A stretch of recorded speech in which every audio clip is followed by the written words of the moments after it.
It is 6:45. Thank you for joining us. So joining me now is Thalia Hayden. You know her well. She is going to talk more about her upcoming memoir, but also, so it has a 9/11 tie-in because you were in New York City in Manhattan on 9/11, 2001, of course. Yep. It was your first TV job. We're looking at your old reel. It's adorable. But so tell us what that was like. I mean, it was your first day working in TV news. Yes, as a production assistant coming out of college, not knowing that much, as we all know when you're entering the real world. You think you know everything, but you know nothing.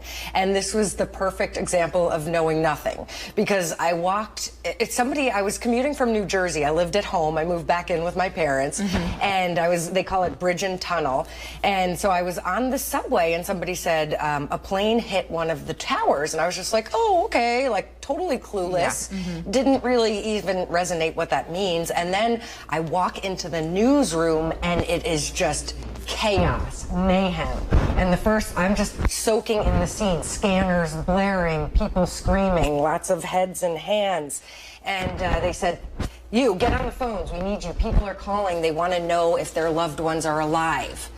And I'm 22 years old and I'm like, okay. So I'm taking phone calls and writing down names. I said, make sure to get their names and numbers. People crying, begging us for information. And it was information that we didn't have. And I certainly didn't have. So it was overwhelming and scary, to say the least. I mean, they still, to this day, they're still missing, people are still, missing because they haven't identified their remains. Obviously we know that they died, but we don't even know exactly, we just don't have their remains. People can't bury their loved ones. So even to this day, like, those people are still looking for answers. That's really sad. So what was it like coming back the next day? I mean, what happened?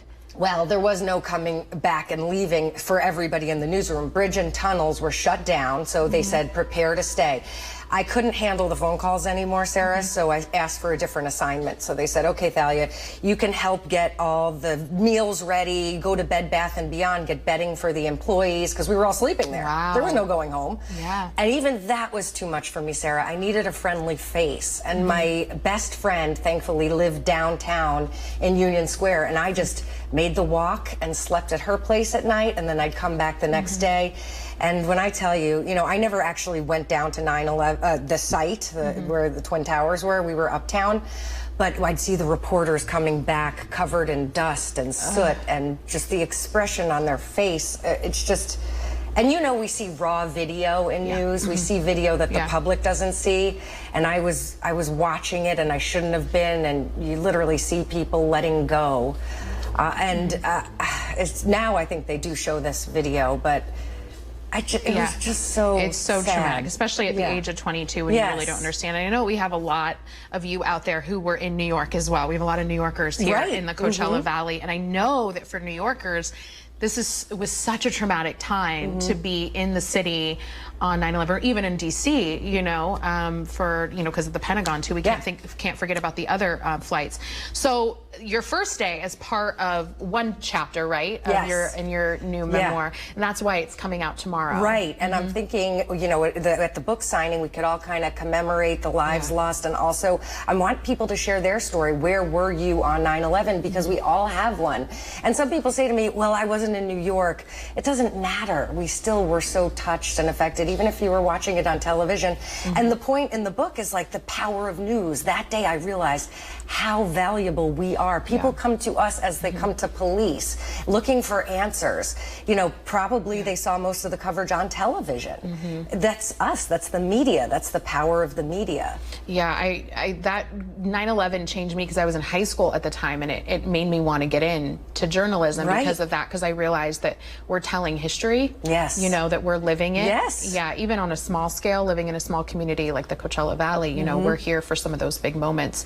And so what else is in your memoir? What else can people Well, I take a deep dive into how incidents like 9/11 and some part of my childhood have affected my life and made me turn to drugs and alcohol. So throughout the career, from addict to anchor, which is part of my title, I talk about how I simultaneously had an addiction and a problem with drugs and alcohol, and how events like 9/11 spawned the addiction and made it worse because I wasn't handling the trauma in the right way.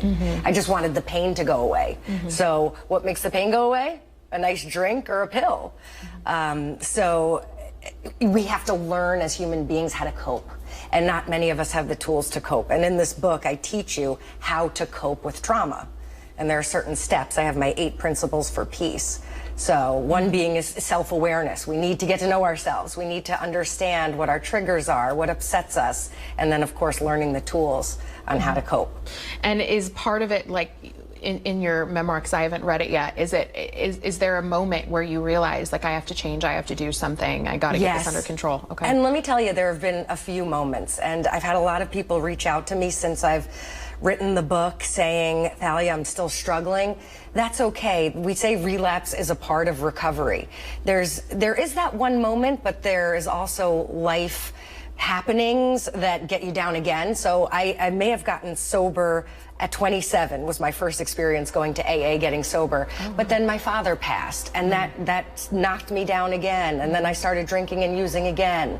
So a lot of times it's a learning, growing process. It's not just like, okay, I learned it, it's over. It's ever evolving. So relapse is a part of recovery, and it's okay if you slip up. All right, I'm really excited to read it. So tomorrow is your big event. Can you talk about that? 1 o'clock, Barnes & Noble. We're going to be, I'll be signing it first, and then I'll be reading the 9/11 chapter, and then I'll be calling people up and asking them to share their 9/11 stories. If they could keep it to 3 to 5 minutes. We might be there all day. Yeah, but I want to know. We want to know. We want to share, and that's the way to heal, is we get together in groups and we talk and we release the toxic emotions. Yeah. All right. Well, thank you so much for joining us. I'm really excited. The morning. I know. But you see her at 11, right? Yeah. Okay. And I'm glad I could pop back in like this. Absolutely. And you're doing a fantastic job. Well, thank you. Thank you so much. Love watching you. Big shoes to fill. All right. Well, thank you for joining us. And of course, Thalia tomorrow at Barnes & Noble. You can join her, and I'll be there too. So we'll see you tomorrow. Thanks, Sarah. We are going to be right back.